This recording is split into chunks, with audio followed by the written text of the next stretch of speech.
সূর্য তার পছন্দের মেয়ে দীপাকে বিয়ে করে বাড়িতে নিয়ে আসে। এই নাও দাদিমা, তোমার পছন্দের নাত বউ নিয়ে এসেছি। এবার তুমি খুশি তো? আশা করি তোমার ইচ্ছা আমি পূরণ করতে পেরেছি। হ্যাঁ রে বাবা, আমি অনেক খুশি। এবার আমি যে কদিন বাঁচবো তোর বউয়ের সেবা যত্ন পাবো। এটা আমার জীবনের স্বপ্ন ছিল।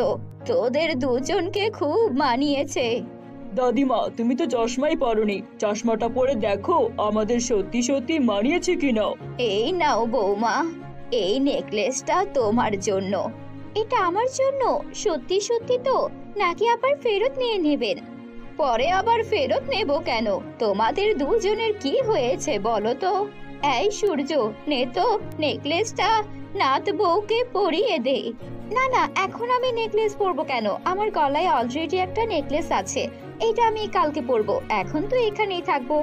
দীপার কথাগুলো দাদিমার কাছে অদ্ভুত মনে হয়। তখন সূর্য বলে, বুঝেছি, তুমি আমার উপর এখনো রাগ হয়ে আছো।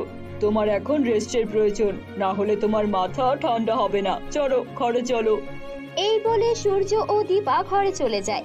তুমি তো দেখছি অনেক বাজে, তুমি এভাবে কথা বলছিলে কেন? আর একটু হলে তো আমার ঠাকুমার হার্ট অ্যাটাক হয়ে যেত। কারোর জন্য নয়, এখানে আমি আমার নিজের স্বার্থের জন্য এসেছি। আর এমন কিছু নয় যে আমি বলে ফেলেছি আর তোমার দাদিমা মারা যাচ্ছে। হ্যাঁ। আরে আরে, আস্তে কথা বলো, দাদিমা শুনতে পাবে তো। চলো এখন ঘুমিয়ে পড়ো। কি? আমি তোমার সঙ্গে এক ঘরে একসঙ্গে ঘুমাবো? তুমি তো দেখছি অনেক চালাক। আমাকে 4 দিনের বিয়ের নাটক করতে বলে নিয়ে এসে এখন আমার থেকে সুযোগ নিতে চাইছো? শোনো, আমি 4 দিন শুধুমাত্র দাদিমার নাত বউ হতে পারবো, তোমার বউ নয়। আর এটাই আমাদের মধ্যে কথা হয়েছিল। হ্যাঁ আমি সবই জানি, কিন্তু বিয়ের পর স্বামী স্ত্রী একই ঘরে ঘুমায়, এটাই নিয়ম। এখন যদি আমি বাইরে ঘুমাই বা তুমি অন্য ঘরে ঘুমাও, তাহলে দাদিমা সন্দেহ করবে। প্লিজ একটু বোঝার চেষ্টা করো। দাদিমার সব কথা জানালার পাশে দাঁড়িয়ে শুনে নেয়। সে রুমে আসে। সূর্য, তুই আমাকে এত বড় ধোঁকা দিতে পারলি? মরার আগে নাত বউ দেখার ইচ্ছে ছিল, আর তুই কিনা এত বড় মিথ্যা নাটক করলি। দাদিমা, আমি ইচ্ছে করে এগুলো করিনি, আমি এগুলো করতে বাধ্য হয়েছি। তুমি আমার কথাটা একবার শোনো। তাই নাকি? তা কেন করেছিস বলতো? কেন আমার নাতি আমাকে ধোঁকা দিল? আমিও শুনি। তারপর সূর্য আসল ঘটনা বলতে শুরু করে। সূর্যর বয়স যখন 1 বছর ছিল তখনই ওর মা বাবা মারা গিয়েছিল একটা রোড অ্যাক্সিডেন্টে। এরপর থেকে সূর্যের দাদিমাই ওকে মানুষ করেছে। শুধু তাই নয়, ওকে উচ্চশিক্ষা অর্জনের জন্য বিদেশেও পাঠিয়েছে। সূর্য বিদেশে খুব ভালো একটা চাকরিও পেয়েছিল, কিন্তু শুধুমাত্র দাদিমার কথা ভেবে ও বাড়িতে ফিরে আসে। দাদিমা, তুমি কোনো চিন্তা করো না, আমি কালই দেশে ফিরে আসছি। তুমি এবার খুশি তো? হ্যাঁ রে, আমার একমাত্র নাতি আমার কাছে ফিরে আসছে। এর চেয়ে খুশির আর কি হতে পারে? তবে তুই একা একা বাড়ি ঘর চিনবি তো? কতদিন পরে দেশে ফিরবি? আরে দাদিমা, মাত্র 7 বছরই তো বাড়ির বাইরে ছিলাম, এর মানে এই নয় যে আমি বাড়ির রাস্তায় ভুলে যাব। তোমার শরীরটা খারাপ, তোমাকে শুধু শুধু কষ্ট করে এয়ারপোর্টে আসতে হবে না। আমি ঠিক বাড়ি চলে আসব। না রে, আমি যেতে পারবো না। কিন্তু আমি তোর ছোটবেলার বন্ধু রতনকে এয়ারপোর্টে পাঠাবো, ওর সঙ্গেই চলে আসিস। তারপর দাদিমা সূর্যর বন্ধু রতনকে এয়ারপোর্টে পাঠিয়ে দেয়। সূর্য রতনকে দেখে অনেক খুশি হয়। চল চল তাড়াতাড়ি বাড়ি চল। 7 বছর দাদিমাকে দেখিনি, আমি খুব টায়ার্ড, গাড়ি চালাতে পারবো না। তুই চালা, আমি একটু রেস্ট নেই। তারপর সূর্য যখন গাড়িতে বসে তখনই হঠাৎ করে দীপা নামের একটা মেয়ে ওদের গাড়িতে উঠে বসে পড়ে। এই যে, এভাবে হা করে তাকিয়ে আছেন কেন? একটু সরে বসুন, আমাকে ভালো করে বসতে দিন। এমন ভাবে দেখছেন যেন এর আগে কোনো মেয়েই দেখেননি। মেয়ে দেখতেই হা করে তাকিয়ে আছে। একদম আমার গায়ে ঘেঁষবেন না, বলে দিচ্ছি। কিন্তু আপনি কে? আপনি এখানে কেন? আরে অদ্ভুত তো, গাড়িতে আমি থাকবো না? আমরা দুজনেই তো প্যাসেঞ্জার। এই ড্রাইভার! ড্রাইভার? ম্যাডাম, কাকে কি বলছেন? এটা কোনো ট্যাক্সি নয়, এটা আমার বন্ধুর পার্সোনাল গাড়ি। কি ট্যাক্সি নয়? ওহো, আমি আসলে তাড়াহুড়ো করতে গিয়ে ভুল করে ট্যাক্সি ভেবে উঠে পড়েছি। আমি এই সামনেই নামবো, আমাকে একটু লিফট দেবেন? হ্যাঁ হ্যাঁ বসুন, আমরা নামিয়ে দিচ্ছি। কেন? আমার পাশে বসতে তো ওনার সমস্যা হচ্ছিল, এখন আমার গাড়িতে লিফট নেবেন কেন? ওকে ওকে, যাচ্ছি। ফালতু ছেলে একটা। হ্যাঁ। এরপর দীপা গাড়ি থেকে নেমে যায়। এই সূর্য, মেয়েটাকে নামালি কেন? সুন্দরী দেখতে ছিল, তোর সঙ্গে ভালোই মানাচ্ছিল। দাদিমা তো বলেছিল তোর একটা বউ দরকার, তাহলে মেয়েটার সঙ্গে কথা বলে দেখবো নাকি? আরে তুই দাদিমার কথা রাখতো। এখন আমার একটাই উদ্দেশ্য, আমাদের পুরনো বিজনেসটা আবারও চালু করা। কত বছর আমি দেশে ছিলাম না, ম্যানেজার ব্যবসার কি করেছে কে জানে। তুই চল চল, তাড়াতাড়ি বাড়ি চল। তারপর সূর্য বাড়ি চলে আসে। এত বছর পরে সূর্যকে দেখে ওর দাদিমা কান্নাকাটি শুরু করে। সূর্য ওর দাদিকে অনেক ভালোবাসতো, কারণ এই পৃথিবীতে ওর দাদি ছাড়া ওর আপন কেউ ছিল না। তারপর সূর্য ও দাদিমা একসঙ্গে বসে অনেকক্ষণ গল্প করে। সেদিন তো গল্প করতে করতেই কেটে যায়। পরের দিন সূর্য ওর বাবার অফিসে যায়, সেখানে সবার সঙ্গে কথা বলে। তারপর সবকিছু ঘুরে ঘুরে দেখছিল। তখনই দীপা তাড়াহুড়ো করে অফিসে আসছিল। আসলে দীপা সূর্যর অফিসেরই একজন চাকরিজীবী ছিল। তাড়াতাড়ি করে আসতে গিয়ে দীপা সূর্যকে ধাক্কা দিয়ে দেয়। আরে দেখতে পাও না নাকি বেয়াদব ছেলে? সূর্য পেছনে ঘুরতেই দীপাকে দেখতে পায়। তারা একে অপরকে দেখে অবাক হয়ে যায়। এ কি, তুমি তুমি এখানে কি করছো? তুমি তুমি কি আমাকে ফলো করছো? আমি কি করছি তোমাকে কেন বলবো? তুমি এখানে কি করছো? আরে এটা আমার অফিস, আমি কি করব? আবার কাজ করতে এসেছি। আমার তো মনে হয় তুমি এখানে চাকরির জন্য ইন্টারভিউ দিতে এসেছো, তাই না? আমি ইন্টারভিউ দেবো কেন? এটা আমার অফিস।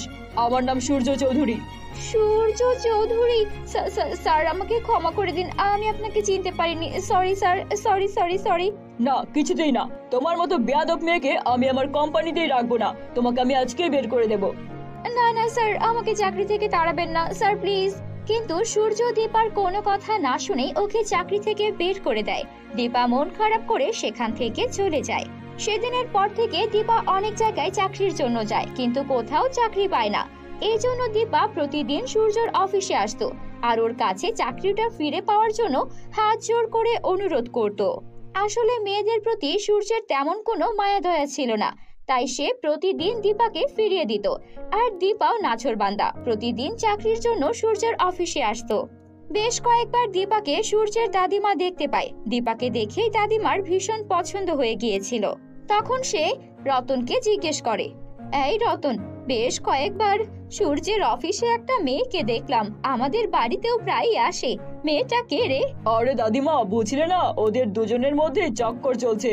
ওরা দুজন প্রেম করছে, কিন্তু সূর্য কিছুতেই মেয়েটাকে বিয়ে করতে রাজি হচ্ছে না। আমি কত বললাম যে মেয়েটাকে বিয়ে করে নিয়ে আয়, তবে আমার মনে হয় তুমি বললে সূর্য না করতে পারবে না। বুঝেছি, যা করার আমাকেই করতে হবে। রাতে সূর্য বাড়িতে এলে দাদিমা বলে, এত বড় সত্যিটা আমাকে লুকোতে পারলি?